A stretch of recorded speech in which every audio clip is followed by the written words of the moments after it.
بسم اللہ الرحمن الرحیم۔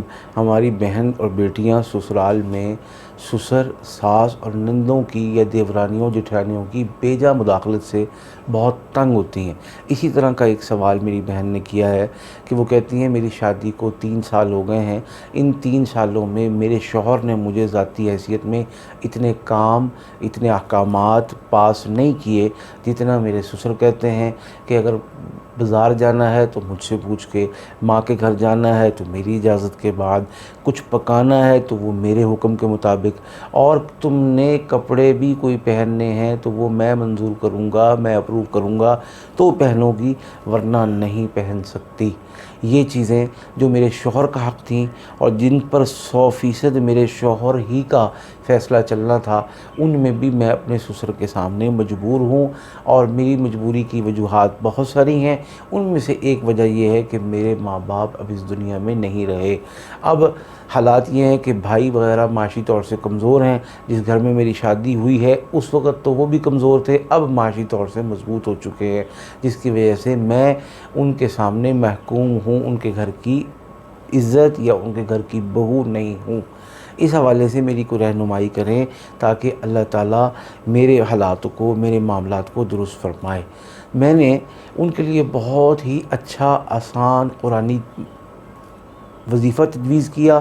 اللہ پاک نے کرم فرمایا، فضل فرمایا، صرف 21 دن میں اس سسر کو کی زبان کو تالا لگ گیا، وہ اپنی لیمٹس میں آ گیا، وہ اپنی اوقات اور حدود میں رہنے لگا، اور الحمدللہ شوہر نے اس ڈرائیونگ سیٹ کو سنبھال لیا جو صرف شوہر ہی کا حق تھا۔ اور الحمدللہ وہ میری بہن نے مجھے بہت دعائیں دیں۔ میں چاہتا ہوں کہ وہ وظیفہ جو میں نے ان کو فون پہ بتایا تھا اپنی تمام بہنوں بیٹیوں کے ساتھ شیئر کروں، کیونکہ یہ ہر گھر کی کہانی ہے، ہر گھر کا دکھ ہے۔ اللہ سب کی بہن بیٹیوں کو عافیتیں، سکون، چین نصیب فرمائے۔ تو چلتے ہیں ہم وظیفے کی طرف۔ سورہ بقرہ کی ایک بہت مختصر آیت صم بکم عمی فہم لا یرجعون، اس کو خواتین صرف پاکی کے ایام میں کریں گی، اور خواتین یہ میری بہن، یہ میری بیٹی بھی کر سکتی ہے جو اس سسرال میں تنگ ہے، اس کی بہنیں، اس کے پیرنٹس، اس کی ماں، اس کا باپ اور دیگر لوگ باہر دوسری جگہوں پہ، دوسرے گھروں میں، دوسرے شہروں، دوسرے ملکوں میں بھی اس تصور سے کر سکتے ہیں کہ جو شخص پریشان کر رہا ہے، جو شخص بیجا مداخلت کر رہا ہے، جو شخص بیجا حکومت کرنا چاہتا ہے، اس کی حکومت اپنی اوقات، اپنی لیمٹس اور کپڑوں میں آ جائے۔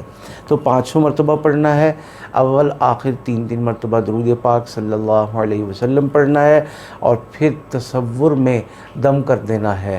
اور اگر آپ خود اس گھر میں موجود ہیں، کھلانے پلانے کے امکانات موجود ہیں، کوئی چیز باہر سے بھیج سکتے ہیں، تو پھر نمک پر دم کریں۔ نمک پر دم کر کے یہ نمک کھانے پینے میں مکس کر کے کھلایا پلایا جائے۔ اور اگر صرف نمک نہیں بھیجا جا سکتا، کچھ پکا کے بھیج سکتے ہیں، تو نمک پہ آپ دم کریں گے اور کھانے پینے کی مزیدار چیزیں اور ان لوگوں کی پسند کی چیزیں کھلائیں پلائیں گے۔ انشاءاللہ 21 دن یہ عمل جاری رکھیں گے پاکی کے سارے ایام میں۔ یہ اس لیے کہہ رہا ہوں 21 دن، تاکہ کسی قسم کی کوئی گنجائش، کوئی مشکل، کوئی پریشانی باقی ہی نہ رہے، ورنہ تو 11 دن کافی ہے۔ اگر روزانہ 21 دن تک کیا، آئندہ کبھی بھی اس کو سسرال میں کسی قسم کی بھی مداخلت، پریشانی، دکھ، غم کا سامنا نہیں کرنا پڑے گا۔ اللہ پاک ہم سب کے لیے عافیتیں، کامیابیاں مقدر فرمائے، آمین۔